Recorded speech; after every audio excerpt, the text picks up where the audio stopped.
बताइए कि जैसा कि आज एक बयान आया है यूएई की जानिब से, और उन्होंने कहा है कि ईरान जो है उसको स्ट्रैटेजिक खतरा जो है खित्ते के लिए उन्होंने करार दिया है। और उन्होंने ये भी कहा है कि 2800 ड्रोन और मिसाइल जो है वो दागे गए, तो उसमें से 89 जो हैं वो उसमें हमें निशाना बनाया गया है। तो ऐसा नहीं हो सकता कि उनके ऊपर एतमाद इतनी जल्दी बहाल हो सकेगा और वो हम पे हमला करें और हम उन पर एतमाद करें। दूसरी जानिब हम देखते हैं कि यूरोपीय यूनियन ने बड़ी नरमी का जो है इजहार किया है ईरान की जानिब से, ईरान के लिए। तो आप इसको किस तनाजुर में देख रहे हैं? देखिए, क्या एक कोई नई सबबंदी बनने जा रही है खित्ते में? जी हाँ, बिल्कुल। खित्ते में नहीं, दुनिया में नई सबबंदी बन रही है ना। यूएई का मामला बिल्कुल मुख्तलिफ है। यूएई इब्राहिम एकॉर्ड का हिस्सा है और यूएई पर इसराइली असर रसूख ज्यादा है। आपको 2008 का अगर रिसेशन याद हो तो 2008 के रिसेशन के बाद जो ज़ायनिस्ट लॉबी है उसकी बेपनाह इन्वेस्टमेंट ईरान में हुई, वरना ईरान माफ कीजिएगा दुबई में हुई, वरना यूएई जो है और बड़ी खासतौर पर वो उसका सर्वाइवल मुश्किल हो गया था। 2008 की बात बता रहा हूँ।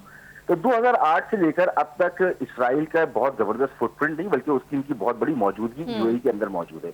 इसलिए जीसीसी के तमाम ममालिक एक तरफ होते हैं मगर यूएई की पॉलिसीज मुख्तलिफ होती हैं। आपको शायद याद हो कि ये हुतीज रेबल्स का जो मामला था, इसमें इनकी तो लड़ाई सऊदी अरब से थी ना। सऊदी अरब की मदद के लिए जब यूएई वहां पर गया तो यूएई ने उस मुतहरिक ग्रुप की मदद की थी जो सऊदी मुखालिफ था, जिस पर सऊदीया और यूएई के दरमियान में ताल्लुकात खराब हो गए थे।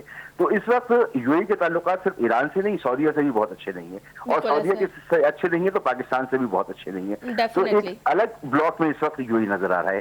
जहां तक यूरोपीय यूनियन की बात है, यूरोपीय यूनियन का पहले दूसरे दिन ये मौक़िफ़ आ गया था कि हम ईरान के साथ किसी जंग में नहीं जाएंगे अपना हुर्मत के लिए, हम डायलॉग करेंगे, बातचीत के जरिए जो भी नया निजाम बनेगा उसमें अपनी जगह बनाएंगे और हम जंग के बाद वहां जाएंगे।